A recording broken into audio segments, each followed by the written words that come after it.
पार्श्वस्य श्रीमद्भर्तुः पदद्वयम् क्षयं दुस्तरपापस्य शमं कर्तुं ददज्जयम् तमोत्तु ममतातीत ममोत्तममतामृत ततामितमते तात मतातीतमृते मित स्वचित्तपटया लिख्य जिनं चारु भजत्ययं शुचिरूपतया मुख्य मिनं पुरो निजश्रियम्। देवादिदेव आदिम तीर्थंकर श्री ऋषभनाथ भगवान की, देवादिदेव श्री पार्श्वनाथ भगवान की, वर्तमान शासन नायक श्री वर्धमान महावीर भगवान की, परम पूज्य आचार्य गुरुवर श्री विद्यासागर जी महाराज की। मोह महातम दलन दिन तप लक्ष्मी भरतार ते पारस परमेश मुझ हो सुमति दातार। वामानंदन कल्पतरु जयो जगत हितकार मुनिजन जाकी आश करी जाचे शिव फल सार जाचे शिव फल सार। तीर्थंकर प्रभु पार्श्वनाथ भगवान की यह मंगल कथा निरंतर आगे बढ़ते हुए उन पार्श्व कुमार को एक राजकुमार के रूप में देख रही है। पार्श्वनाथ भगवान का जन्म होने के उपरांत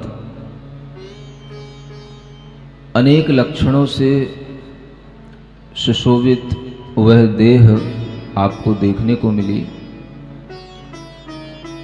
और उन 1008 लक्षणों से सुशोभित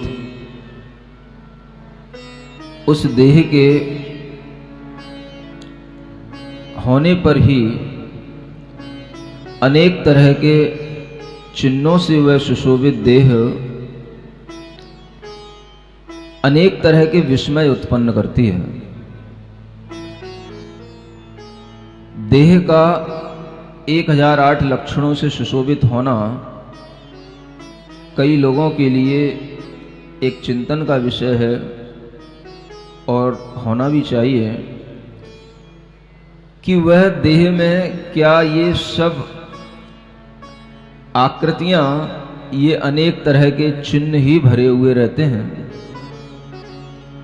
और वह चिन्ह होते हैं तो किस तरह के होते हैं, बारीक होते हैं कि उभरे हुए होते हैं।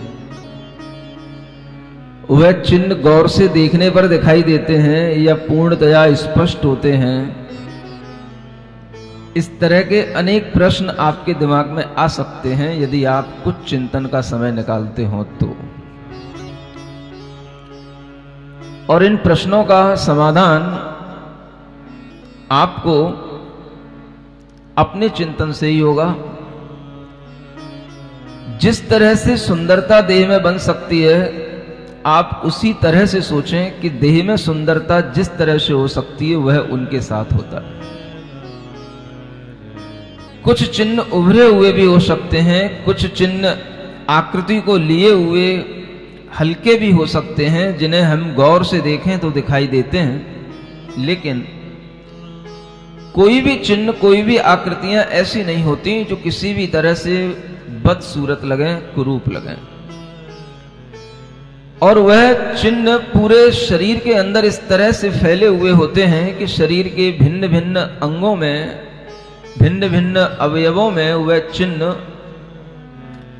इन्हीं 1008 लक्षणों के चिन्हों से ही कहीं ना कहीं कुछ ना कुछ व्यवस्थित बने रहते हैं। कई लोग पूछते हैं ये भगवान के चिन्ह कैसे घोषित किए जाते हैं या कैसे बनते हैं, या भगवान के चिन्ह क्यों रखे जाते हैं। एक प्रश्न आप लोगों के मन में अक्सर रहता है और वह प्रश्न का समाधान भी इस कथा के अंदर मिल जाना चाहिए, क्योंकि कोई भी प्रसंग छूटना नहीं चाहिए। आपके ज्ञान में किसी भी तरह की आशंका रहनी नहीं चाहिए। मैं ऐसी कोशिश कर रहा हूं। जब तीर्थंकर बालक के जन्म के उपरांत इंद्र उन्हें सुमेरु पर्वत पर जन्माभिषेक के लिए ले जाते हैं, तो उसी समय पर उनके दाहिने पैर के अंगूठे में, राइट साइड के पैर के अंगूठे में जो भी चिन्ह उस अंगूठे के नीचे उभरा हुआ दिखाई देता है, वही चिन्ह उस तीर्थंकर का, बालक का घोषित हो जाता है और वही चिन्ह आगामी समय में उन तीर्थंकरों का बना रहता है।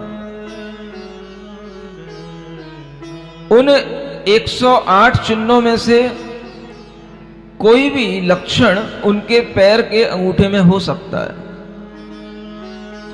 और उसमें जो भी लक्षण उभर करके आएगा, जो भी चिन्ह उभर करके आएगा, वही चिन्ह उनका, वह तीर्थंकर का आगामी काल में वही चिन्ह उनकी पहचान बन जाएगा और वही उनकी विशेषता बन जाएगा। पार्श्वनाथ भगवान के पैर के दाहिने अंगूठे में सर्प का चिन्ह पाया गया, इसलिए वह सर्प के चिन्ह के माध्यम से जाने जाते हैं। महावीर भगवान के पैर के अंगूठे में सिंह का चिन्ह पाया गया, इसलिए वह सिंह के चिन्ह के नाम से और उसी विशेषता से वो जाने जाते हैं। यह चिन्हों का वर्गीकरण उसी समय पर हो जाता है जब इंद्र उन्हें सुमेरु पर्वत पर ले जाता है और वहीं पर वह घोषित हो जाता है उनका नाम और उनका चिन्ह। और इस तरह यह चिन्ह की विशेषता सभी तीर्थंकरों की रहती है। इसका संबंध किसी पूर्व भाव से नहीं है, इसका संबंध किसी घटना से नहीं है। यह एक सहज शरीर के अंदर बनने वाली आकृति का एक परिपाक है, और वह आकृति जिस तरह की बन जाती है वही उनका चिन्ह बन जाता है। जब वह बड़े होते हैं, धीरे धीरे उनके लिए, आपने देखा ही होगा, कल आपको बताया था कि भोजन पान जो भी है वह उनका सारा का सारा देवों के माध्यम से बचपन से लेकर बड़े तक लाया जाता है। देव लोग ही बचपन में अंगूठे में अमृत पिलाते हैं, बड़े होने पर भी वो जो भोजन पान करेंगे वो सब देवों के द्वारा लाया जाएगा। जो भी वस्त्र हैं, आभूषण हैं, वो सभी देवों के द्वारा लाए जाते हैं। और ऐसा एक नियम है, विधि का विधान है कि इन तीर्थंकरों के लिए अलग अलग स्वर्गों के इंद्रों के यहां पर अलग अलग पिटारे बने हुए रत्नों के, और वहां पर इनके आभूषण रखे रहते हैं। और वो आभूषण अनादि निधन कहे गए हैं, रमणीय कहे गए हैं। अब ये आभूषण अगर वहां होते हैं तो वह आभूषण अलग अलग तीर्थंकरों के लिए अलग अलग रूप में होंगे, उनकी हाइट के अनुसार भी होंगे। बड़े होने के बावजूद भी वह अलग अलग हाइट के जब होते हैं तो उनके आभूषण भी अलग अलग तरह के होंगे। और ये सब इंद्रों के महल में व्यवस्थित रूप से रखे रहते हैं। इंद्र हमेशा उन आभूषणों की भी पूजा करता है। पूजा करने का मतलब उनको सम्मान देता है, और उन आभूषणों के माध्यम से भी वह उन्हें देख देख करके हर्षित होता है।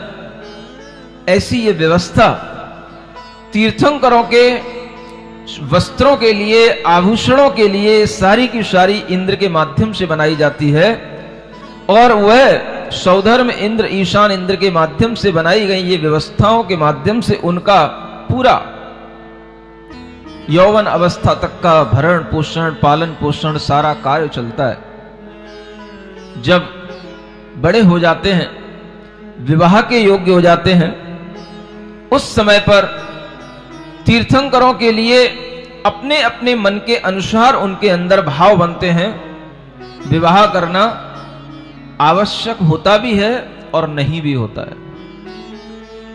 यह डिपेंड करता है व्यक्ति की मन स्थिति पर, उसकी सोच पर कि उसे क्या करना है।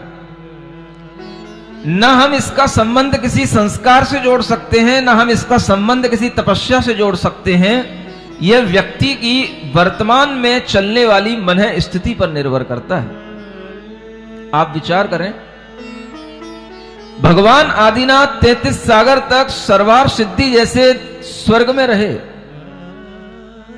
और जहां पर 33 सागर तक कोई भी देवांगनाएं नहीं होती, किसी भी तरह से देवियों के साथ भी रहने का वहां पर वातावरण नहीं होता, ऐसे उस वातावरण में भी दीर्घ काल तक रहने के बाद भी जब वे मनुष्य बनते हैं तो भी वो विवाह करते हैं।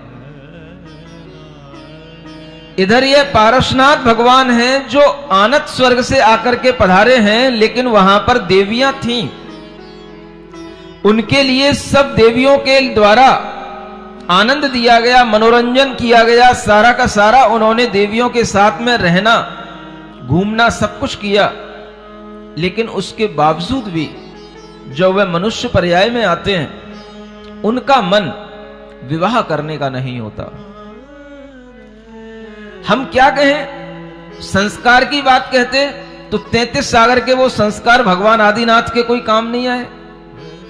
और इधर हम देखें तो पारसनाथ भगवान जो 13वें स्वर्ग में हैं, उनके लिए किसी भी तरह का कोई मन नहीं हो रहा है। जो प्रश्न कल किया गया, उस प्रश्न का भी कोई समाधान समझ नहीं आया। अगर चाहते तो पारसनाथ भगवान के प्रश्न के उत्तर देने के बाद में फिर से वह अश्वसेन राजा प्रश्न कर सकते थे, और आप होते तो जरूर करते, और आपकी मानसिकता में भी वो प्रश्न आ रहा होगा अगर कहीं आपने चिंतन किया हो तो। शायद लगता है कि आप पारस कथा सुनने के बाद घर में जाकर के अपनी घर गृहस्थी के कामों में ही लग जाते हैं, फिर कुछ सोचते नहीं है। महाराज 1 घंटा बैठा बैठा सुनता रहता हूं, इतना ही सोच लेता हूं, यही बहुत है। अगर ऐसा कुछ है तो आपके लिए आगे धर्म ध्यान करने के लिए, चिंतन करने के लिए जो विषय दिया जाता है वो आपका तभी बनेगा जब आप घर पर भी जाकर के उसी भाव में रहें, उसी भाव में, उसी विचार में अपने मन को लगाएं। धर्म के साथ चिंतन करना, धर्म ध्यान के साथ समय निकालना तभी संभव होता है जब हम अपने मन को किसी ऐसे महापुरुष के साथ जोड़ देते हैं।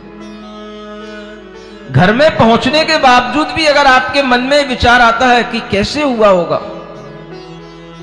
उन्होंने ऐसा क्यों नहीं सोचा, उन्होंने ऐसा क्यों नहीं किया, अगर आप ऐसा भी कुछ सोचते हैं अपने मन में, तो समझना कि आप धर्म ध्यान कर रहे हैं। उस समय पर आप पाप का बंद नहीं करेंगे, उस समय पर आप महापुण्य का बंद करेंगे, क्योंकि आप किसी तीर्थंकर के बारे में सोच रहे हैं।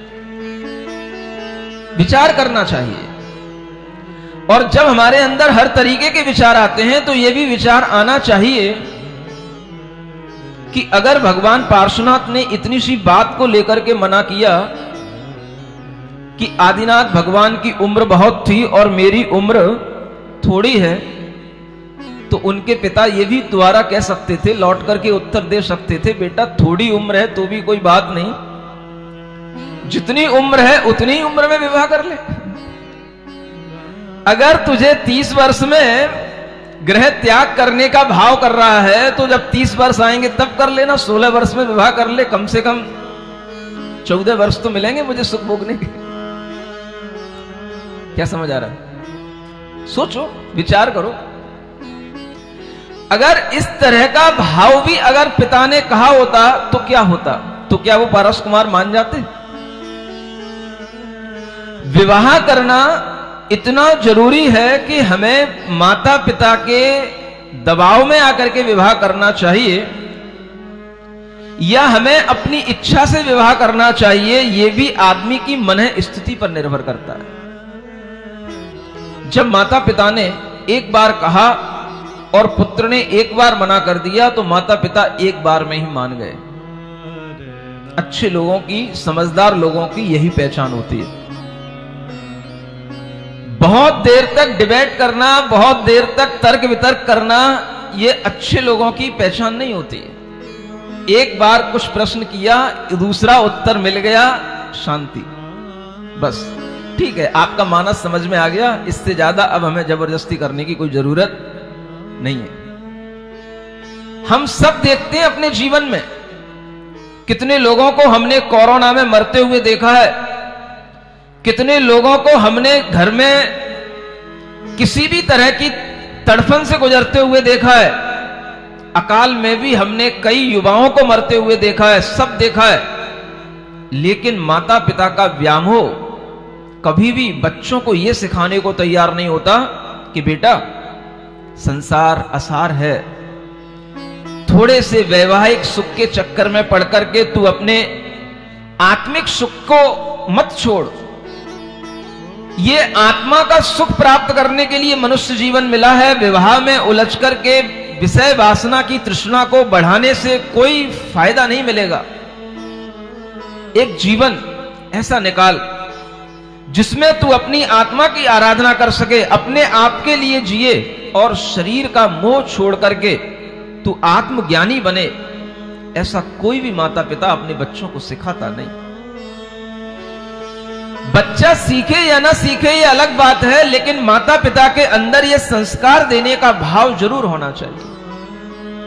अगर आपने गर्भ में संस्कार दिया है कि बेटा मुनि बने, बेटा आरहंत पद को प्राप्त हो, कल्याणकों का भागी बने, तो आपके लिए यह भी बड़े होकर के उसे सिखाना चाहिए कि बेटा उम्र आने के बाद में तेरे लिए दोनों ऑप्शन है। एक बार तो कहो कम से कम बेटे से, बेटी से।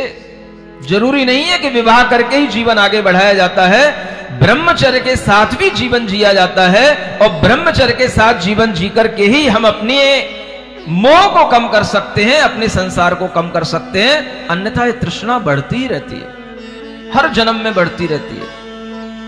कोई माता पिता अपने बेटे बेटियों को इस तरह का कभी भाव विचार देते ही नहीं।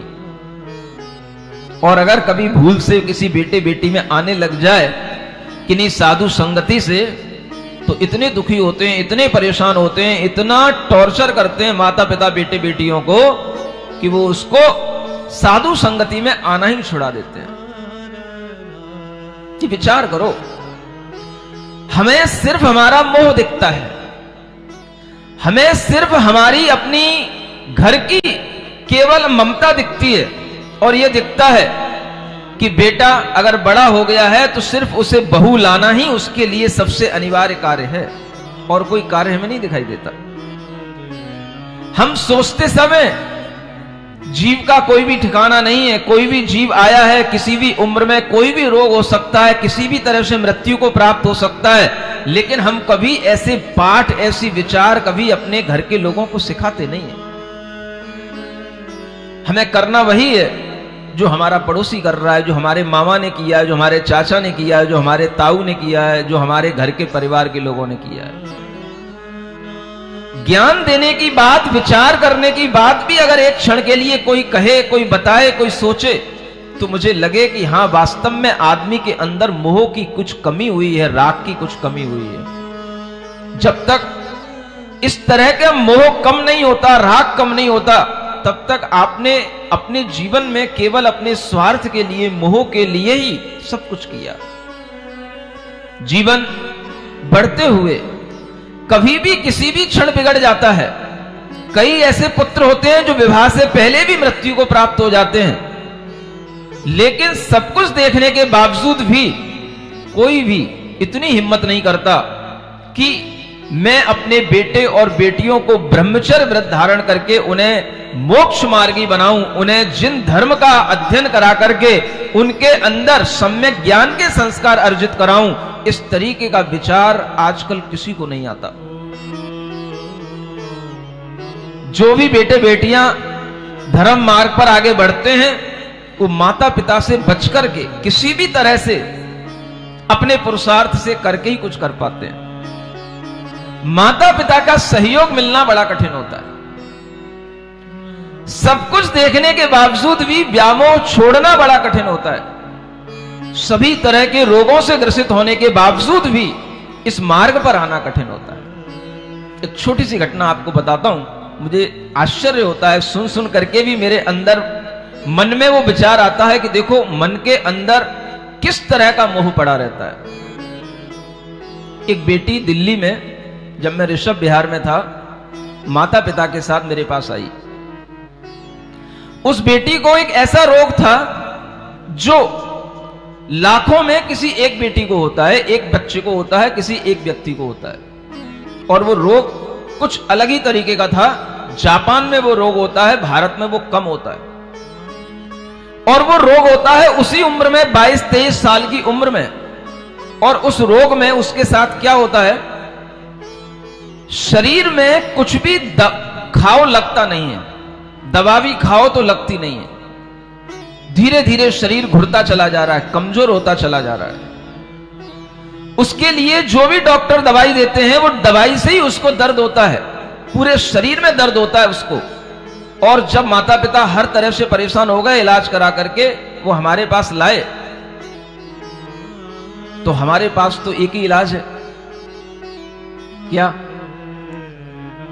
हमने कहा अब तुम जो कर रहे हो वो कर ही लो, जो औषधियां दे रहे हो, जो दवाइयां खिला रहे हो वो खिलाते रहो, लेकिन जैसा मैं बता रहा हूं वैसा ये योग ध्यान करना। और एक उसको स्तोत्र पाठ पढ़ने के लिए बताया कि वो स्तोत्र पाठ पढ़ना, इतना करके देखो, अगर पुण्य होगा तो अच्छा हो जाएगा। माता पिता ने भी शहर स्वीकार कर लिया, बेटी ने भी शहर स्वीकार कर लिया, और उसने अरहम ध्यान योग भी किया। जो बताया उसको विधि उस विधि से किया, और उसके साथ साथ एक स्तोत्र पाठ भी दिया उसने, वो भी पढ़ा। और मेरा बिहार होने के बाद में मैं आ गया मेरठ की ओर। 2 महीने बाद, 2.5 महीने बाद वो माता पिता बेटी को लेकर के आए, बड़े प्रसन्न। महाराज आपके अरहम ध्यान योग से, आपके आशीर्वाद से मेरी बेटी ठीक हो गई। जो डॉक्टर नहीं कर पा रहे थे वो डॉक्टर भी आश्चर्यचकित होकर के रह गए कि जो काम इंजेक्शन और दवाई नहीं कर रही थी वो अरहम ध्यान योग से कैसे हो सकता है। बड़े खुश। ठीक है, मैंने पूछा अब क्या करना है? महाराज ऐसा आशीर्वाद और दे दो बेटी का विवाह हो जाए। अब मेरे मन में एक क्षण आया कि इस बेटी को अगर अरहम ध्यान योग ने बचाया तो मेरा भी कुछ अधिकार बनता है कि इस बेटी के लिए कुछ कहा जाए, किया जाए। लेकिन नहीं, क्या कर सकते हैं? बेटी का भी जब मन नहीं है तो माता पिता से कुछ कैसे कहा जा सकता है? और जब तक इस तरीके का मन नहीं होगा तो जबरदस्ती तो किसी से कुछ नहीं किया जा सकता। ठीक है भाई, आपको विवाह करना है विवाह करो। लेकिन सोचने की बात यह है कि जिस उम्र में वो बेटी मर रही थी उस उम्र में भी उन माता पिता के मुंह में कमी नहीं आ रही है। ठीक हो जाए बेटी, और ठीक होने के बाद में इसका विवाह कराना है, विवाह कराना है। मुझे समझ नहीं आता है कौन सी जिद होती है माता पिता की। जहां हमारे जीवन के लाले पड़ रहे हैं, जीवन जीना भी हमारे लिए मुश्किल है, उस स्थिति में भी हमें यही भाव आ रहा है कि ठीक हो जाए, बस इसका विवाह कराना है। ये बहुत बड़ा मोह है। अगर हम विचार करें तो इस तरह के मोह में अंधे रहने वाले लोग भीतर से कभी भी जैन धर्म को समझ नहीं सकते। जब तक राग में, मोह में मंदता नहीं होगी, आपको कभी भी जैनत्व तो समझ में नहीं आएगा। आप ये विचार करें कि अगर पारस कुमार थे तो वो भी ये सोच सकते थे आपकी तरह तीर्थंकर हो रहे हैं, क्षायक सम्यक दृष्टि है, नियम से उसी भाव में उन्हें मोक्ष जाना है। माता पिता भी उन्हें समझा सकते थे, बेटा तेरा मोक्ष जाना तो निश्चित ही है, विवाह करके ही चला जाना, क्या फर्क पड़ रहा है। नहीं समझे? आप लोग सोच रहे हो कि इतना ज्ञान तो हम में ही था, सुसैन राजा में नहीं था क्या? लेकिन नहीं, समय को व्यर्थ करना और समय को विषय वासना में बढ़ा करके अपनी तृष्णा को बढ़ाना उसी तरह से है जैसे आग में घी डालते डालते कोशिश करना कि आग बुझ जाएगी। बुझती नहीं है, उसे कहीं ना कहीं ठंडी करने के लिए घी को आग से दूर करना पड़ता है। अगर इस तरह की व्यवस्था अपने मन के अंदर बनती है तो आप विचार करें, कितने ही लोग ऐसे हैं जो इस तरह के भावों में जीते हैं। जब मोक्ष हमारे लिए निश्चित ही है तो मिल ही जाएगा, और जब मिलेगा तो वो भगवान के केवल ज्ञान में जैसा झलक रहा है, वैसा दिखाई दे रहा है, वैसा हो जाएगा। और जिनके लिए मोक्ष निश्चित है उन्हें तो हर तरह से निश्चित हो जाना चाहिए कि जब मोक्ष हमारा निश्चित है, तीर्थंकर बनने के सभी भाव हमारे लिए दिखाई दे रहे हैं, सभी कल्याणक हो चुके हैं, हो रहे हैं, तो फिर हमें सांसारिक सुखों को छोड़ करके एकदम से मोक्ष सुख की प्राप्ति के लिए विवाह आदि बंधनों को छोड़ने का भाव क्यों करना? सुन रहे हो? बोलो तो, अब नहीं बोलोगे कुछ भी। महाराज मेरी मतलब की बात बिल्कुल नहीं हो रही है, बहुत देर से मैं देख रहा हूं। कैसे ही कुछ कह रहे हो? विचार करो कि आपके मन में अगर थोड़ा भी ज्ञान होगा शास्त्रों का, तो आप यही ज्ञान अपने अंदर लेकर के संतुष्टि कर लेते कि नहीं कर लेते? और मन में सोचते, जब हमारे लिए निश्चित ही है तो विवाह करने के बावजूद ही राजपाट त्याग करके ही जब गृह त्याग कर लेंगे तो क्या फर्क पड़ेगा? माता पिता को भी संतुष्ट कर दो, उनका भी काम हो जाएगा, अपना भी काम हो जाएगा। लेकिन ये बात पारस कुमार को बिल्कुल ही नहीं रची, बिल्कुल ही नहीं रुचि। उन्होंने ऐसा कुछ सोचा ही नहीं कि मेरा मोक्ष निश्चित है, मैं चरम शरीरी हूं, मेरा इसी भव में सिद्ध पद प्राप्त करना निश्चित है, मैं तीर्थंकर हूं, ऐसा कुछ भी नहीं। इसीलिए मैं कह रहा था कि यह सिर्फ व्यक्ति की मन स्थिति पर निर्भर करता है कि उसे क्या करना है। समझाने के लिए लोग आपको लाख समझाएंगे। जब भी किसी बेटे को, बेटी को, किसी को भी घर से थोड़ी सी भी विरक्ति होती है, माता पिता को बहुत ज्ञान होता है। मैंने भी वो ज्ञान सीखा उन लोगों से जिन लोगों को कभी मंदिर जाने का भी भाव नहीं आता। वो लोग मुझे ज्ञान देने आते हैं उस समय पर जब मेरा मन विरक्ति का भाव धारण करता है, ब्रह्मचर्य व्रत लेने का भाव करता है। तो कहते हैं, भरत चक्रवर्ती घर में रह करके वैरागी थे, आप घर में रह करके सन्यासी वैरागी के रूप में नहीं रह सकते। मुझे तो पता भी नहीं था कि भरत चक्रवर्ती क्या थे। मुझे तो अब सोच करके अफसोस होता है कि ये वो लोग मुझे समझाते थे जो कभी मंदिर नहीं जाते, लेकिन उन्हें भी इतना ज्ञान रहता है, ऐसा क्यों?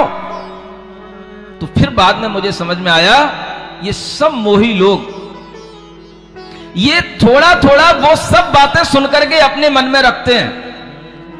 ये सब अपने मन के अंदर वो समाधान बना करके रखते हैं जिसके कारण से हमारे अंदर कभी वैराग्य ना आ जाए और किसी दूसरे के अंदर आए तो हम उसको भी ज्ञान देने पहुंच जाएं।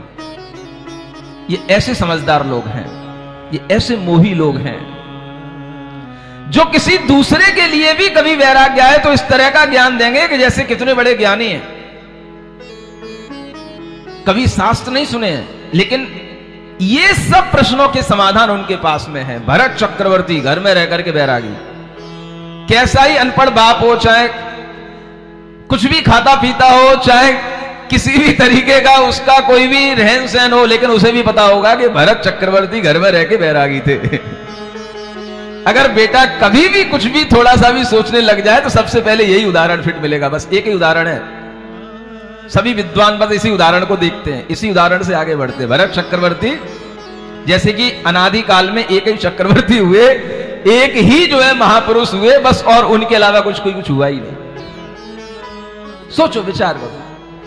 कभी पारसनाथ तीर्थंकर का उदाहरण देते नहीं बनता, हमेशा भरत चक्रवर्ती का उदाहरण, हमेशा आदिनाथ भगवान का उदाहरण। और जिनके लिए आदिनाथ भगवान का उदाहरण दिया जा रहा है वो पारसनाथ भगवान भी आदिनाथ भगवान के उस उदाहरण को स्वीकार नहीं कर रहे हैं, तो हमें सोचना चाहिए कि हम हमेशा एक ही उदाहरण क्यों देते हैं। ऐसे ज्ञानी हम क्यों बनते हैं जो हम हमेशा कहते हैं अगर ये निश्चित है भगवान के ज्ञान में झलक रहा है तो अपने आप हो जाएगा। क्या इन भगवान के ज्ञान में नहीं झलक रहा था कि अपने आप हो जाएगा? विषय सुख भोगने के बावजूद भी मोक्ष सुख की प्राप्ति कर सकने का इनके लिए दावा हो सकता था, क्योंकि ये निश्चित है कि इन्हें ऐसा मिलना ही है। तुम्हारे लिए तो कोई निश्चितता ही नहीं है और फिर भी आलस्य में पड़े हो, मोह में पड़े हो और इस तरह के ज्ञान देते हो कि जैसा भगवान के ज्ञान में झलका है वैसा ही हो रहा है, वैसा ही होगा, वैसा ही होता रहेगा। ऐसे बेवकूफ लोग जब जैन धर्म में जन्म लेने लग जाएंगे तो समझ लेना जैनत्व की अवनति इन्हीं के माध्यम से होगी। ऐसे लोग अपने आप को ज्ञानी कहते हैं, ज्ञायक स्वभाव का धारी कहते हैं और ज्ञायक स्वभाव की चर्चा करते हैं, जिन्हें मोह की तनिक भी कमी नहीं होती है और अनर्गल बातें करके मोक्ष मार्ग को बिगाड़ते हैं। इन्हें ज्ञानी नहीं महाअज्ञानी कहना चाहिए। जो केवल ज्ञान को साक्षी बना करके, भरत चक्रवर्ती को साक्षी बना करके दूसरों के मोक्ष मार्ग बिगाड़ते हैं, ऐसे लोगों की बातें कभी नहीं सुनना चाहिए। अगर आपने एक बार ये पारस कथा सुन ली है तो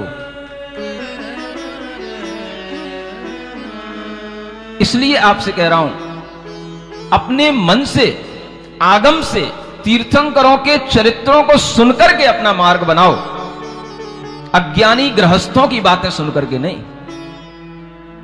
जो इस तरह की केवल ज्ञान में जो दिखा है ऐसी बातें करके लोगों को बरगलाते हैं और अनेक तरह की धर्म चर्चाएं इसी प्रकार के कथनों के माध्यम से करते हैं, उन लोगों से आपको बचकर रहना चाहिए। भले ही उन लोगों की उत्पत्ति सागरा की धरती पर हुई हो, मुझे उससे डर नहीं है, लेकिन ये बीज पनपने नहीं चाहिए।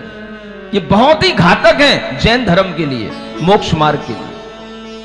इस तरह के ज्ञान हमें ना सुनने चाहिए ना देने चाहिए। आप देखो ये पारसनाथ कुमार ये क्या कर रहे हैं। उनके मन में अगर है भाव कि नहीं मुझे विवाह नहीं करना तो नहीं करना। पिता ने जबरदस्ती नहीं की, ज्ञान नहीं दिया। उन पिता को भी ज्ञान था कि बेटा भगवान के केवल ज्ञान में दिख रहा है कि तू 23वां तीर्थंकर बनेगा, ये उनको भी मालूम है। अवधि ज्ञान स्वयं पारसनाथ के पास भी है और अश्वसेन के पास भी है, लेकिन कोई अपने अवधि ज्ञान का इस तरह से दुरुपयोग नहीं करते। लेकिन आप शास्त्र ज्ञान का दुरुपयोग करते हो, छोटे से श्रुत ज्ञान का दुरुपयोग करते हो। वो पारसनाथ भगवान क्या सोचते हैं? डूब जाती है क्यों मेरी कश्ती हर बार यहां। क्या सोचते हैं? मैं हमेशा जन्म लेता हूं मनुष्य का, लेकिन कभी भी इस मनुष्य जन्म में हमने अपने जीवन को इस तरह से नहीं बढ़ाया। और उसका कारण क्या है? उसका कारण केवल ये मोह है। और उस मोह को समझने के लिए शायद उनके मन में विचार आ रहे हैं जो मैं आपको पढ़ के सुना रहा हूं।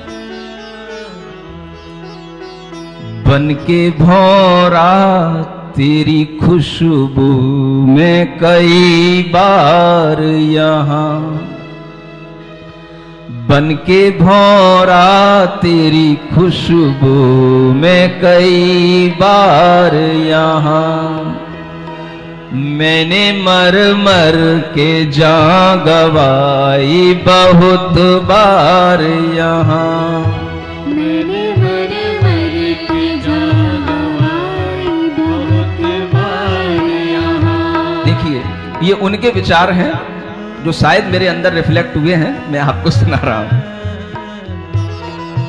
वही गुलशन है वही गुल है, गुलची भी वही, वही गुलशन है वही गुल है, गुलची भी वही, ये हकीकत है जो समझा नहीं एक बार यहाँ, ये हकीकत है जो समझा नहीं एक बार यहाँ, बन के भौरा तेरी खुशबू में कई बार यहाँ, मैंने मर मर के जान गंवाई बहुत बार यहाँ। कुछ रूपक हैं, कुछ उदाहरण हैं, अगर दिमाग खुले होंगे तो सब समझ में आ रहा होगा। आ रहा है? वही गुल है, वही गुलशन है। ये संसार हमेशा ऐसा ही रहना है। जैसे बाग में फूल बनते हैं, बिगड़ते हैं, बाग वही बना रहता है और उसका माली भी वही बना रहता है। लेकिन अगर किसी को हकीकत समझ में आ जाए कि ये बाग कोई नया नहीं है, यहाँ खिलने वाले फूल कोई नए नहीं है, हमेशा ऐसा ही चलता रहता है, तो ये हकीकत ही उसे बहुत बड़ा वैराग्य उत्पन्न करा देती है। और ये वैराग्य तभी होता है जब भीतर से राग की, कषाय की, मोह की मंदता होती है। अपने आप ही ये वैराग्य के भाव आते हैं जब इस तरह की मंदता के परिणाम अंदर आते हैं, और तभी ये भाव आता है। चाह बदली है, रूप बदले है, मंजिल है वही। चाह बदली है, रूप बदला है, मंजिल है वही। क्या बदलती है? जन्म बदल जाता है, चाह बदल जाती है, रूप बदल जाता है, मंजिल तो बस उसी सुख को पाने की रहती है। चाह बदली है, रूप बदले है, मंजिल है वही। चाह बदली है, रूप बदले है, मंजिल है वही। पाके सब कुछ नहीं, पाने सा रहा दर्द यहाँ। बाकी सब कुछ बिन पाने सा रहा दर्द यहाँ। मैंने मर मर के जान गंवाई बहुत बार यहाँ। मैंने मर मर के जान गंवाई बहुत बार यहाँ। कोई बतला दे कैसे रोकूं जिद ये अंतश की। कोई बतला दे कैसे रोकूं जिद ये अंतश की। डूब जाती है क्यों हर बार मेरी किस्ती यहाँ। डूब जाती है क्यों हर बार मेरी किस्ती यहाँ। मैंने मर मर के जान गंवाई बहुत बार यहाँ। मैंने मर मर के जान गंवाई बहुत बार यहाँ।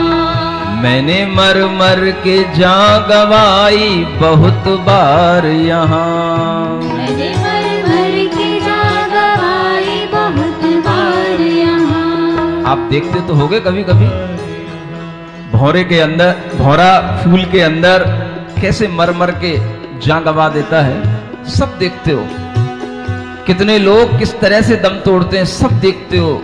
लेकिन कभी सोच नहीं पाते हो कि मेरी कश्ती यहां से कैसे उभरेगी। ये पारस कुमार विचार कर रहे हैं कि ये सिर्फ एक अंतस की जिद है, अंतस की भावना है, और कुछ नहीं है संसार के अंदर। और इस तरह की वह भावना को समझ करके ही उन्होंने निर्णय लिया कि मुझे यह वैवाहिक जीवन स्वीकार नहीं है। चाहे पिताजी कुछ कहें, चाहे माताजी कितना ही रोएं, लेकिन मुझे ये देखना है कि एक बार जब तक हम किसी भी जन्म में इस मोह पर कुठाराघात नहीं करेंगे, तब तक ये जन्म जन्म के जन्म मरण से मुझे मुक्ति मिलने वाली नहीं। क्योंकि जन्म मरण से मुक्ति मिलने के लिए इसी प्रकार से माता पिता के मोह को एक बार छोड़ना होता है। अगर हम इन्हीं के मोह में आकर के अपने मोह को बढ़ाते रहेंगे तो मुझे हमेशा ऐसे जन्म मरणों की संतति मिलती रहेगी। और यही विचार करके वो आगे बढ़ते हैं और अपने जीवन में जितना भी समय है देखो कैसे गुजारते हैं। मंगल भवन अमंगल हारी, जगत हितकारी। सुख संपत सब ही घर आवे, पारस कथा पवित्र जन गावे। इहि विधि मंद राग जिन राय, निवसै सब जीवन सुखदाय। पूरन कथित कमट चर स्नेह, पाप करत माने नहीं चीह। देखो उधर तो वो अपने मंद राग माने राग की अति मंदता के साथ में उनका सुखपूर्वक जीवन निकल रहा है। ये जितनी भी बाहरी विषय वासनाएं हैं ये उन्हीं को अच्छी लगती हैं जिनके अंदर काम की राग की तीव्रता होती है। अगर वह राग भीतर नहीं है तो कोई भी बाहर की विषय वासनाएं आदमी को कभी दुखी नहीं बना सकती। इधर उनका जीवन सुखपूर्वक व्यतीत हो रहा है और बहुत देर से आपने, बहुत दिनों से आपने उस प्रतिद्वंदी का, उस विलेन का कभी अभी परिचय नहीं लिया जो बहुत दिनों से हमारी इस फिल्म से ओझल हो रहा है। अब वो सामने आने वाला है, उसका भी कुछ चरित्र वो भी साथ साथ चल रहा है। वह कमट का जीव जो मुनि हत्या के पाप से सिंह बना, वो सिंह बनकर के जिसने मुनि हत्या का पाप किया था और वह मर करके नरक गति को प्राप्त हुआ था, वह वर्णन अब आपके सामने आ रहा है। उसकी क्या गति हुई, किस तरह से वह नरक से बाहर आया और फिर क्या बना, अब ये आपके सामने वह कमट का जीव भी आ रहा है। थोड़ी देर अब ये पार्ट भी देखें। मुनि हत्यावश दुर्गति गयो, पंचम नरक वास सोलयो।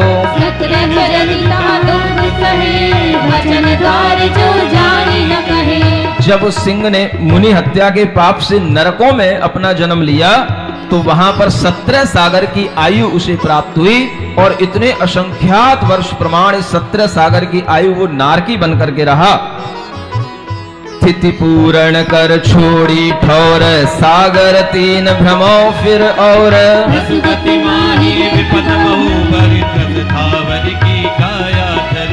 वहां से वह अपनी आयु पूरी करने के बाद में 3 सागर काल तक और इस संसार में इधर उधर भ्रमण करता रहा। और सबसे ज्यादा अगर किसी भी गति में भ्रमण होता है तो उसका नाम है त्रियंच गति। ये ध्यान रखना। सबसे बड़ी गति कौन सी? 1 इंद्री, 2 इंद्री, 3 इंद्री, 4 इंद्री, 5 इंद्री, पशु पक्षी, ये सारी की सारी जितनी भी पर्याय हैं ये सब त्रियंच गति की पर्याय कहलाती हैं। कौन सी? और इसी त्रियंच गति की पर्यायों में वह अनेक बार त्रस बना, अनेक बार स्थावर बना। ये विधि भयो पाप अवसान, काहू जन्म क्रिया शुभ ठान।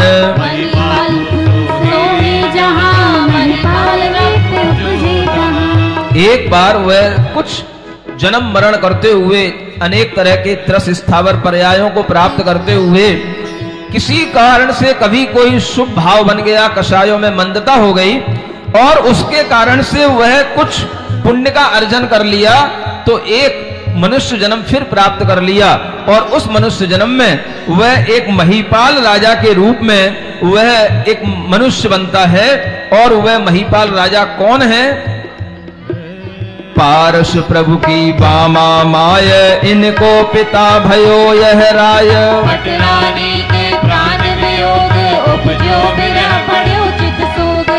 यह जो पारसनाथ भगवान है, इनकी जो मां है बामा रानी, इन्हीं का वह पिता बन गया। देखिए जीव कहां से इस संसार में भ्रमण करते करते उन संयोगों को जरूर प्राप्त होगा जिससे उसका अनुबंध बना हुआ है। और वह मां का पिता बन गया, माने क्या बन गया? नाना बन गया। नाना बन गया। राजा था, नानी मर गई, पटरानी का वियोग हो गया और उसे कुछ विरह बढ़ गया, वेदना बढ़ गई। तो फिर पुराने संस्कारों के कारण से क्या होता है? तपसी भेष धरो दुख माने, पंचागणि साधे वन थान।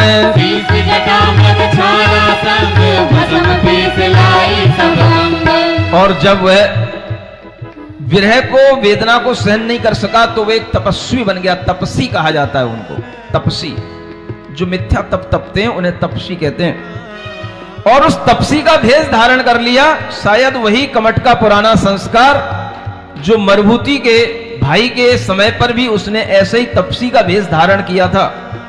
और तब भी वह इसी तरह के मिथ्या मतों के आश्रम में जाकर के वह एक जटाधारी तपस्वी बन गया था और एक बहुत बड़ा पाषाण शैल हाथ में खड़ा करके वह खड़ा हो गया था। और उसी पाषाण को उसने कमट के ऊपर गिरा दिया, मरुभूति के ऊपर गिरा दिया था उस कमट ने। ऐसा ही संस्कार उसका आज भी बना हुआ है। और आज भी वह क्या कर रहा है? पंचाग्नि तप रहा है। अपने शीश पर जटा लगा रखी है, बड़ी बड़ी जटाएं हो गई हैं, मृग की छाल पहन रखी है, पूरे शरीर में भस्म पीस के लगा रखी है, और इस तरह से करता हुआ भ्रमत बनारस के उद्यान आयो कष्ट करत बिन ज्ञान। यही अवसर श्री पाश कुमार कर सहज बन करन विहार।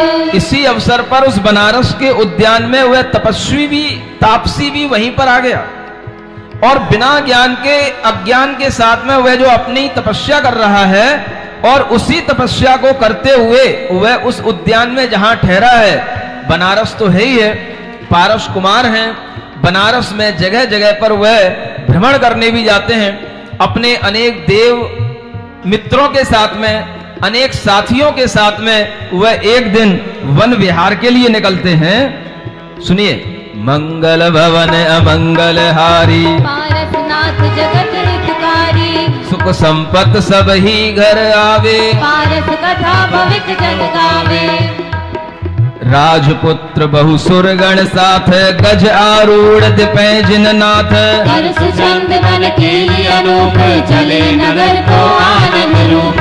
देखियो मग में जननी तात, तपै पंच पावक तप गात, सो समीप प्रभु को अभिलोए, चिंते चिठरो शातुर होए। जब वह राजपुत्र पारस कुमार अनेक देवों के साथ हाथी पर आरूढ़ होकर के स्वच्छंद विहार करते हुए वन में क्रीड़ा करते हुए चले जा रहे थे, तो उन्होंने चलते चलते उसी वन में एक उद्यान में उसी नाना को देखा, उसी महिपाल राजा को देखा जो पंचाग्नि तप रहा है, और वह अनेक तरह से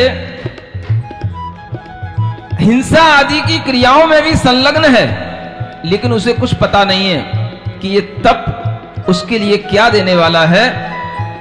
जब वह पारस कुमार इस तरह से देखते हैं तो उनके मन में विचार आता है कि यह देखो तपसी होकर के कैसा अनर्थ कर रहा है, लेकिन वह नाना उसको देख करके सोचता है कि यह बालक मेरे सामने आया है, और उस बालक को देख करके उस नाना के अंदर क्रोध भी आता है। किस कारण पर आता है?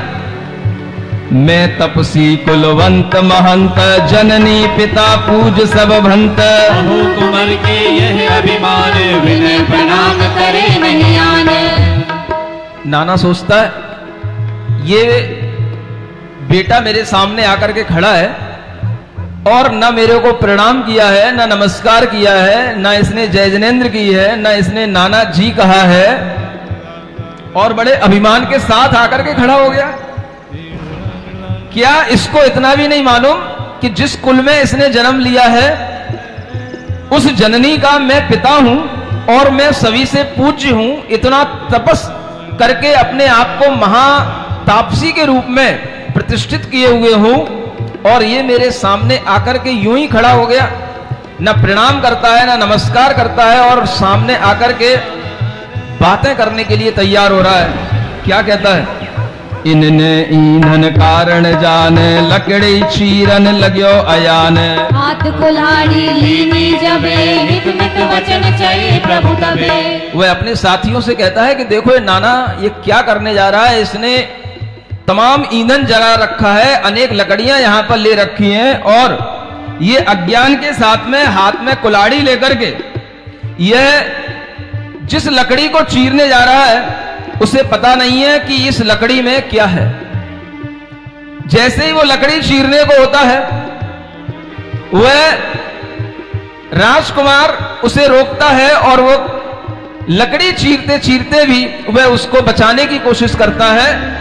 भो तपसी यह काठ न चीर, या मैं युगल नाग है वीर, सुनी कठोर बोलो रिस आन, हो बालक तुम ऐसो ज्ञान। हरिहर ब्रह्मा तुम ही भय, सकल चराचर ज्ञाता ठय, मने करत उद्यत अविचार, चिरो काट ना लहई बार। जैसे ही वह पारस राजकुमार उस तपसी को रोकते हैं, उस तापस से मना करते हैं कि इस काठ को इसको मत चीरो, इसमें नाग और नागनी के जोड़े हैं, इसमें जीव हैं।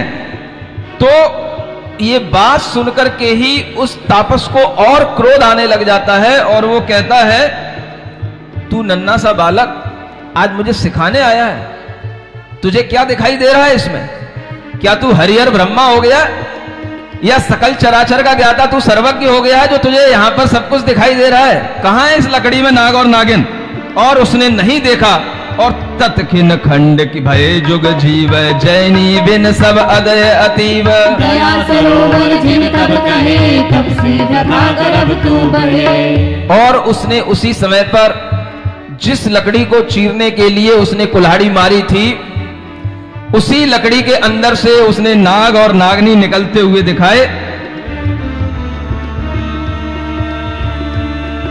और बताया, देखो तुमने कितना बड़ा अधर्म किया, कितना बड़ा पाप किया। जिस तपस्या में जीवों के प्रति दया नहीं होती वह तपस्या व्यर्थ होती है। तुम व्यर्थ में इस तापस का भार धारण करके अपने आप को तपस्वी समझ रहे हो। ज्ञान बिना नित काया कसे, करुणा तेरे उर नहीं बसे। जननी जन कर तपसी भयो, करे न मदवश विनय निधान, और उलट खंडे मुझ आन। पंच अग्नि साधु तन दाह, रहु एक पद उर वाह। भूख प्यास बाधा सब सहूं, सूखे पत्र पारणे गहूं। ज्ञानहीन तब क्यों उच्चरे, क्यों कुमार मुझ निंदा करे। तब प्रभु वचन कहे हितकार, तुझ तप में हिंसा अगभार। काय के जीव अनेके, दास होय नित नाहि विवेक। जहाँ जीव बद होय लगार, तहाँ पाप उपजय निर्धार। पाप सही दुर्गति दुख देह, आते दयाहीन तप लेह। ज्ञान बिना सब कायक लेश, उत्तम फलदायक नहीं लेस। जैसे तुस खंडन कर चारे, यो अजान तप अफल असार। अंध पुरुष वन में दौड़ है, दौड़ मरे मार्ग नहीं लहे। जो अजान उद्यम कर बचे, बहुदावान सो नहीं बचे। वह पारस कुमार समझा रहे हैं कि जिस तपस्या में जीव वध होता है, दया नहीं होती, करुणा नहीं होती, वह सब काय क्लेश बिना ज्ञान के कभी उत्तम फल को देने वाला नहीं होता। जैसे कभी भूसे को बार बार पीसने से उसमें कभी भी रस नहीं निकलता, वैसे ही अज्ञान के साथ किए हुए तप से कभी भी कोई सारभूत बात प्राप्त नहीं होती, कभी आत्मा का उद्धार नहीं होता। अंधा पुरुष जैसे वन में अग्नि में जल करके मर जाता है, उसे मार्ग की प्राप्ति नहीं होती है, ऐसे ही अज्ञान से उद्यम करके इस संसार रूपी दावानल में जलते रहोगे, कभी बच नहीं पाओगे। ऐसे क्रियाएं जो बिना ज्ञान के की जाती हैं, वो कभी भी मोक्ष या स्वर्ग फल देने वाली नहीं होती। ऐसे ही क्रिया बिन ज्ञान, सो भी फलदायक नहीं जान। जथा पंगलोचन बल धरे, उद्यम वृंदावन नल जरे। त्यात ज्ञान सहित आचार, नीचे वांछित फल दातार। मत के अनुसार, करि उत्तम तप यह चटकार। वह पारस कुमार समझा रहे हैं कि अज्ञान के साथ किए जाने वाले इस तप से अब अपने आप को बचाओ। ज्ञान सहित आचरण करो, वही तुम्हारे लिए उत्तम फल देने वाला होगा। और वह ज्ञान सहित आचरण जिन मत के अनुसार ही होता है, और जिन मत के अनुसार अगर तुम ये कुछ थोड़ा भी तप करोगे तो तुम्हारे लिए उत्तम गति की प्राप्ति होगी। अन्यथा इस बहुत भारी कष्ट को सहन करने से भी तुम्हें कोई लाभ नहीं मिलने वाला, उल्टा तुम भवनवासी और व्यंतर देव बनकर के दुखों को भोगोगे, तुम्हें कभी स्वर्ग की प्राप्ति होने वाली नहीं है। इसलिए तुम इस तरह के तप को छोड़ने का मन बनाओ और अपनी ये अज्ञान से होने वाली तपस्या की हट छोड़ो। मैं तुझ बचन कहे हतकार, तू अपने उर देख विचार।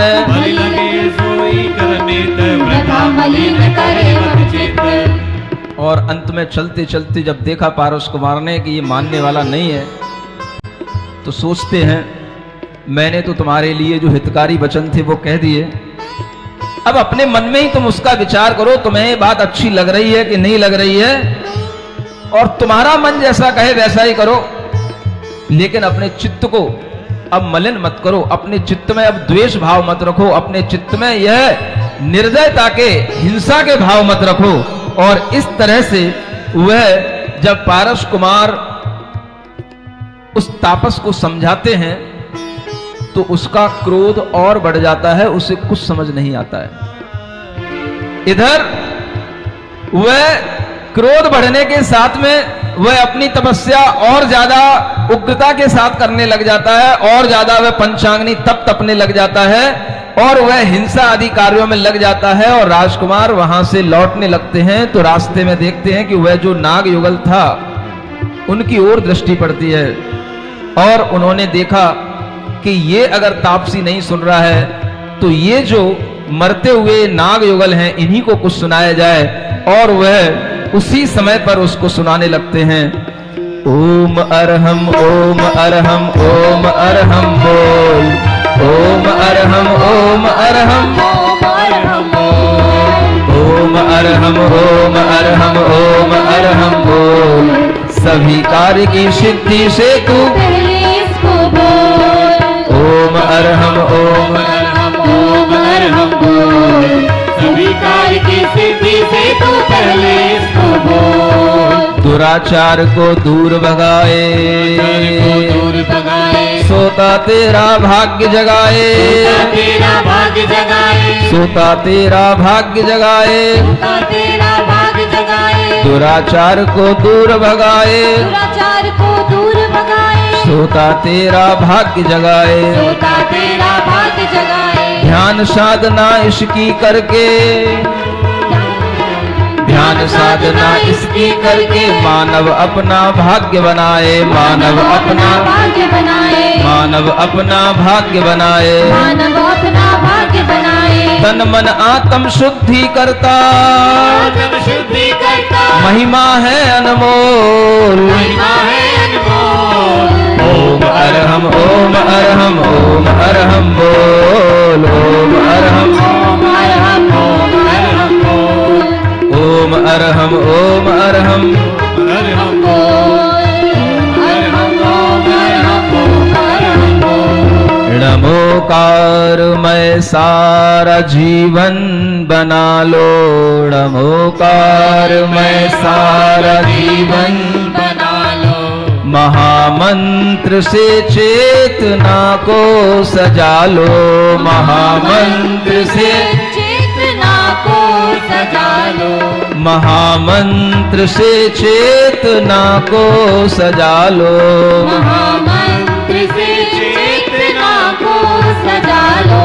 महामंत्र के पंच परमेष्ठि प्यारे, महामंत्र के पंच परमेष्ठि प्यारे, भरे शुद्ध भावों से जग में है न्यारे, भरे शुद्ध भावों से जग में है न्यारे। महामंत्र की शक्ति निज में मिला लो, महामंत्र की शक्ति निज में मिला लो। महामंत्र से चेतना को सजा लो, महामंत्र से चेतना को सजा लो। और उस नाग युगल को ये नमोकार मंत्र ओम अरहम की ध्वनि सुना करके वह पारस कुमार जब वापस लौटते हैं तो वो तो वापस लौट जाते हैं, लेकिन कहा जाता है कि जिसका भला होना है उसी का भला होता है। वह नाग युगल उस समय पर मरण को प्राप्त हो गए, लेकिन उन पारस कुमार के द्वारा सुनाए हुए उस ओम और अरहम मंत्र के कारण से वह तत्क्षण मर करके वह पद्मावती और धरणेन्द्र के रूप में प्रतिष्ठित हो गए। नाग जुगल सुन जिन वचन, क्रूर जीव अति निंद, देह त्याग ततखिन भये, पद्मावती धणिंद। नाग युगल के भाग की महिमा कही न जाय, जिन दर्शन प्राप्त भई, मरण समय सुखदाय। जहां पर एक मनुष्य भी समझते समझते नहीं समझ पाता, वहां पर एक पशु भी समझते समझते कभी समझ लेता है।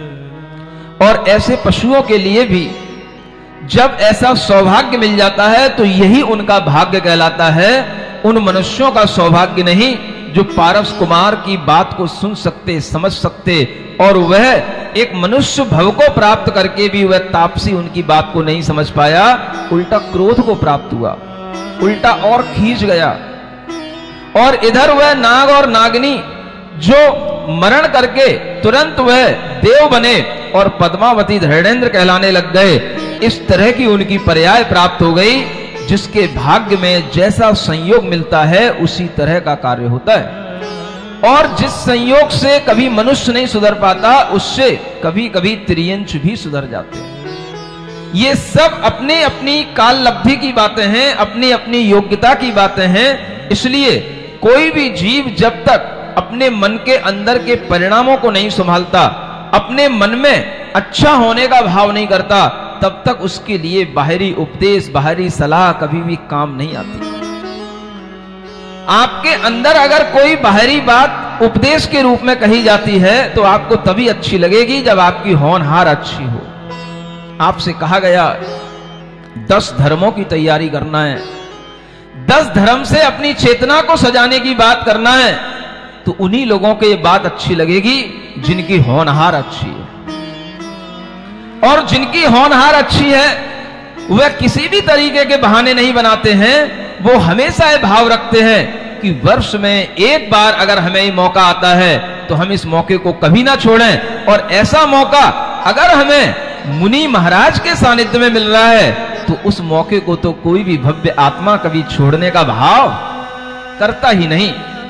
लेकिन उपदेश उन्हीं के ऊपर लगते हैं जिनकी होनहार अच्छी होती है। जिसकी होनहार खराब है वो कोई ना कोई बहाना करके कहीं चला जाएगा, कुछ ना कुछ करके कर लेगा। और जिनकी होनहार अच्छी होती है वो किसी ना किसी तरह से प्रयास करते हैं, समय निकालते हैं कि हमें कितना भी सही लेकिन हमें लाभ जरूर लेना है। ऐसा भी भाव अगर हमारे मन में आता है तो भी वह मंद कषाय, मंद राग के कारण से आता है। और अगर आपके अंदर ऐसे मंद राग होगा तो वही राग प्रशस्त राग के रूप में ढल जाएगा। प्रशस्त राग जानते हो किसे कहते हैं? अगर तुम्हारा राग कभी गुरु से होने लग जाए, तुम्हारा राग कभी मंदिर से होने लग जाए, तुम्हारा राग कभी भगवान की प्रतिमा से होने लग जाए, तुम्हारा राग कभी शास्त्रों की वचनों से होने लग जाए, तो समझ लेना कि तुम्हारे अंदर अब शुभ भाव आने लगे हैं। इसी को प्रशस्त राग कहते हैं। यह प्रशस्त राग ही आत्मकल्याण का कारण होता है। अनेक तरह के संसार में राग होते हैं, लेकिन यही प्रशस्त राग हमारे आत्मकल्याण के लिए कारण होता है। और इस तरह का राग अगर रहता है तो आत्मा मोक्ष पथ पर चलता चला जाता है। पारस कुमार अपनी उम्र में जिस विशेष घटना को अपने जीवन में देखे वो उनकी ये विशेष घटना थी। और इसके बाद में वह जीवन और थोड़ा आगे बढ़ता है, और वह जीवन आगे बढ़ते बढ़ते अब किस ओर जाएगा ये आप समझ सकते हो। राग से वैराग्य की ओर अब ये जीवन जाएगा। और उस वैराग्य में उन पारसनाथ भगवान के लिए वह वैराग्य का भाव आएगा। तो कैसे आएगा, इस जीव के साथ क्या हुआ ये भी हम थोड़ा सा पढ़ करके आगे बढ़ते हैं। मंगल भवन अमंगल हारी, पारसनाथ जगत हितकारी, घर आए श्री पार्षुज नंद, सुर नर नेत्र कमलनी चंद, समय पाए तपसी तज देह, भयो ज्योतिषी संकर देह। देखो पारसनाथ भगवान तो अपने घर पर आ गए वन विहार में क्रीड़ा करके। उधर वह तपस्वी किसी कारण से जब उसकी उम्र पूरी हो गई वह देह को तजा और मर करके वह ज्योतिषी देवों में संवर नाम का देव हो गया। कौन सा? संवर नाम का वह देव हुआ। देखो जग में तप पर भाव, ज्ञान बिना बांधी सुर आव, जे नर करे जिन तप सार, तिन्हें कहा दुर्लभ संसार। कहा जा रहा है कि तप का प्रभाव देखो कि जिसने तप किया लेकिन ज्ञान के बिना किया वो भी देव बन जाता है। और वो देव कौन से बनते हैं? भवनत्रिक के देव बनते हैं, भवनवासी, व्यंतर और ज्योतिषी। और ये एक तरह से देव दुर्गति कही जाती है। देवों में भी ये सुगति नहीं कही जाती है। अच्छे क्वालिटी के देव सौधर्म आदि देव कहलाते हैं। वह कहा जा रहा है कि अगर ऐसी अज्ञानता के साथ भी जीव तप कर लेता है तो भी देवत्व को प्राप्त हो जाता है। अगर वो सम्यक ज्ञान के साथ तप करे तो कितना बड़ा देव बनेगा, ये आप इसी से महसूस कर सकते हो। स्वामी मगन सुखोदधि माई, हर्ष विनोद करत जिन जाहि। प्रभु के इष्ट वियोग न होए, सोज संजोग न कभी कोई। वात पित्त कफ जनित विकार, सुपने होय न सोच विचार। जना न व्यापे तेज न जाए, ना मुख कमल कभी कुमलाए। स्वामी तो सुख में मग्न है। कौन स्वामी? पारस स्वामी, पारसनाथ, पारस कुमार। वह राजकुमार तो अपने सुख में मग्न है। उन्हें किसी भी तरह का कोई भी, न कभी इष्ट का वियोग होने का दुख होता है, न कभी उन्हें कोई अनिष्ट का संयोग होता है। निरंतर हर्ष और प्रसन्नता के साथ में उनका जीवन व्यतीत हो रहा है। न उनके शरीर में कभी वात पित्त कफ के रोग होते हैं, न उनके लिए स्वप्न में भी कोई व्याधि दिखाई देती है। शरीर में न बुढ़ापा का कोई भी लक्षण आता है। मुख कमल तो कभी मिलान होता ही नहीं है। होए नहीं दुख कारण आने, पुण्य उदधि बेला भगवान।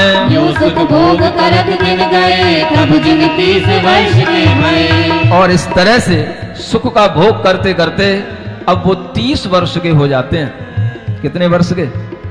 हाँ, ये तीर्थंकरों के लिए ये तपस्या का समय बताया जाता है, वैराग्य का समय बताया जाता है। और जब वह इस तरह के सुख भोगते भोगते 30 वर्ष के हो जाते हैं, उसके बाद उन्हें कोई निमित्त मिलता है जिसके कारण से उनके जीवन में फिर वैराग्य का भाव घटित होता है।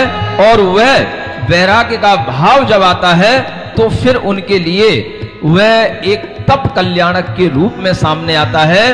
और इस तरह का तप कल्याणक कल आपके सामने आएगा।